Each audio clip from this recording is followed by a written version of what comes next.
Bonjour à tous, j'espère que vous allez bien. Alors aujourd'hui je vous retrouve pour une vidéo assez casual où je vais vous parler de séries, puisque sincèrement je ne sais pas à quand remonte ma dernière vidéo série. J'ai l'impression qu'en ce moment je suis dans une sorte de marathon où je vous repropose plein de vidéos que j'ai pas fait depuis longtemps, donc j'espère que ça vous plaît. Alors si vous n'êtes pas encore au courant, sachez que mon chéri et moi sommes de grands consommateurs de séries. On ne regarde pas toujours les mêmes, mais on en a en commun qu'on regarde notamment lorsqu'on dîne le soir, etc. Et autant on ne regarde jamais la télé, autant les séries, comme je vous disais, c'est notre petit rituel. Le soir, dès qu'on dîne, on se regarde un épisode de série. Donc depuis mes dernières vidéos où je vous parlais de séries, j'ai pu en découvrir plein, et il y en a notamment une qui est probablement devenue l'une de mes séries préférées au monde. Je voulais absolument vous en parler. Au début je comptais le faire dans mes favoris du mois et je me suis dit que j'avais pas envie d'attendre. Je vais vous proposer cette vidéo maintenant, ça va me permettre de faire un petit focus un peu plus global et puis ça va nous permettre d'échanger sur nos récentes découvertes. Donc je compte sur vous, n'hésitez pas à me dire en commentaire ci-dessous quelles sont les séries que vous avez récemment regardées, celles que vous avez adorées, que vous avez adoptées ou que vous attendez avec beaucoup d'impatience. Alors sans plus tarder, je ne vais pas laisser le suspense vous envahir comme ça pendant un quart d'heure. Alors la première série dont je souhaitais vous parler, c'est The Office. Alors vous savez quoi, je me suis un petit peu décalée comme ça par ici, je pourrais vous mettre les visuels des séries dont je vous parle. The Office, alors je ne sais pas si j'ai vécu sous un rocher pendant tout ce temps-là, mais what?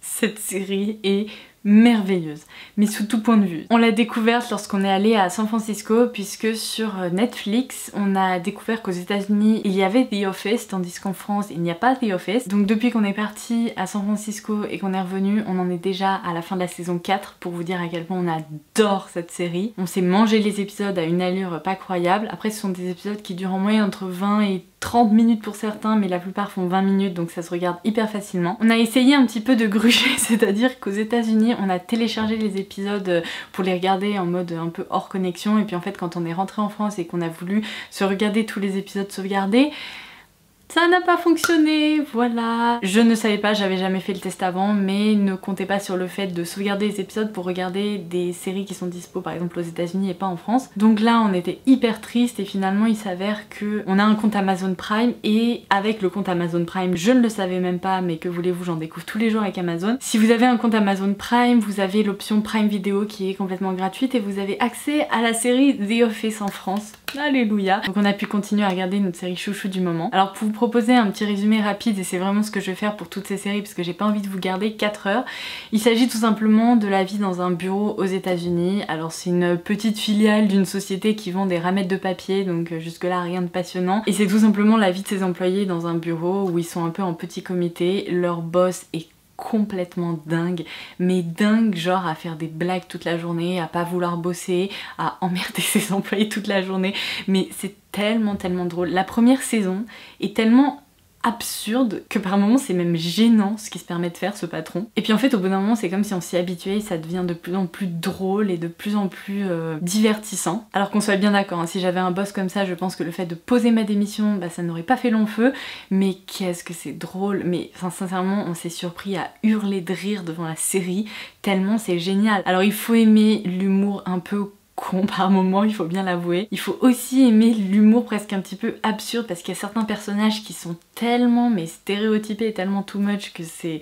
En fait c'est génial. Je sais pas comment vous l'expliquer, mais j'ai développé en même pas quelques semaines un amour inconditionnel pour cette série. Elle est incroyable, incroyable. Et en plus il y a Mindy à l'intérieur, et vous savez à quel point j'adore The Mindy Project, et il y a Mindy, voilà, qu'est-ce que je peux vous dire de plus? Pour info, toutes les séries dont je vous parle seront listées en barre d'infos, vous pourrez comme ça les lire, les résumés, etc. et voir si ce sont des séries qui pourraient vous tenter. En tout cas, si elles sont aujourd'hui dans cette vidéo, c'est que je vous les recommande vivement. Alors la deuxième série qu'on a regardée ces dernières semaines, il s'agit de The Crown. Je vous laisserai un visuel également par ici. Alors ça, je vous en ai déjà parlé dans une de mes dernières vidéos favoris, donc je vais y passer très rapidement. Il s'agit tout simplement d'une série qui tourne autour de la vie d'Elisabeth II, de son enfant jusqu'à son couronnement et puis son règne en fait. Donc c'est une série à la fois un peu politique, stratégique, qui plonge vraiment au cœur de la famille royale anglaise, et mon dieu ce que c'est génial.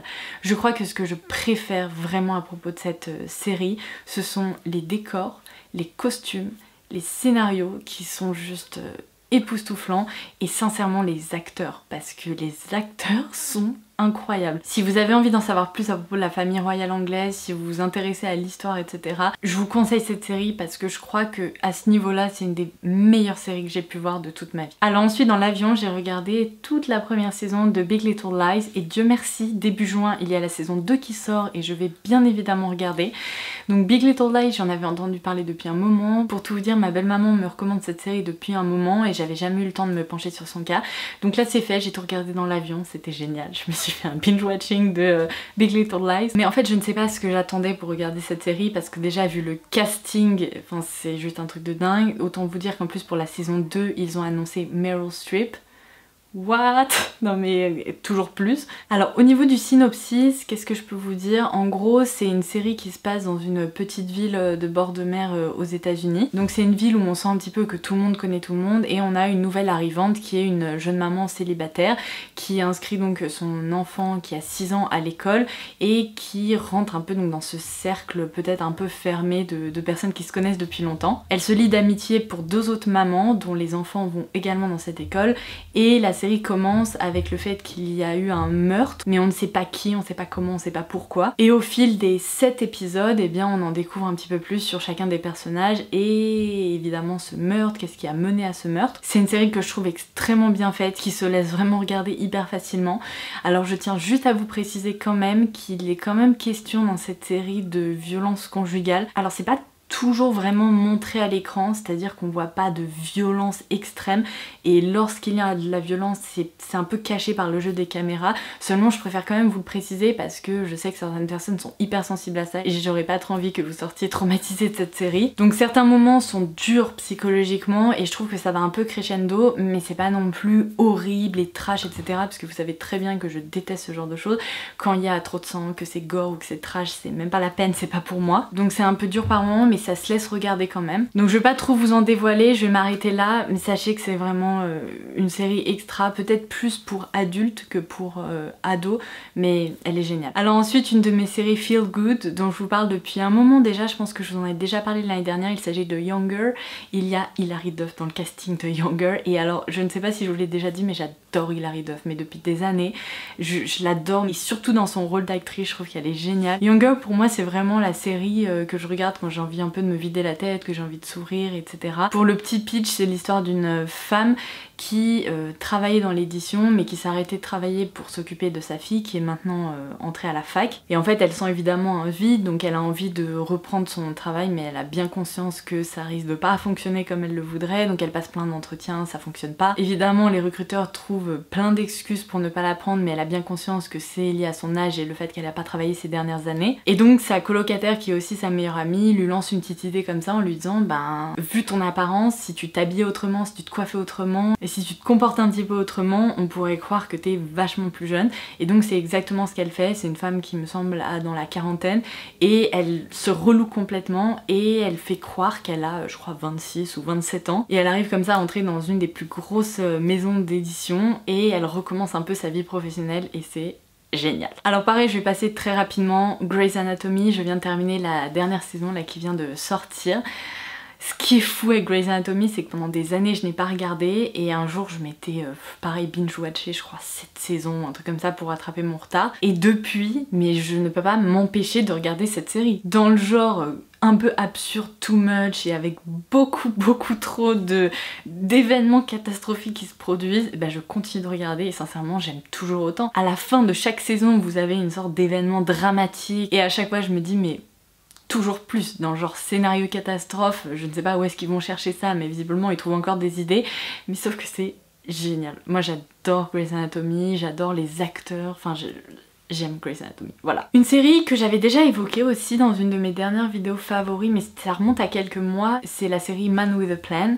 C'est avec Joey de Friends qui joue le rôle d'un père de famille et en fait on suit tout simplement la vie de sa petite famille, donc avec sa femme et ses 3 enfants. C'est une série principalement comique et divertissante qui est hyper feel good, qui est hyper drôle. Franchement il y a des situations dans lesquelles on se reconnaîtrait presque quand on était enfant ou bien peut-être même en tant que jeune parent.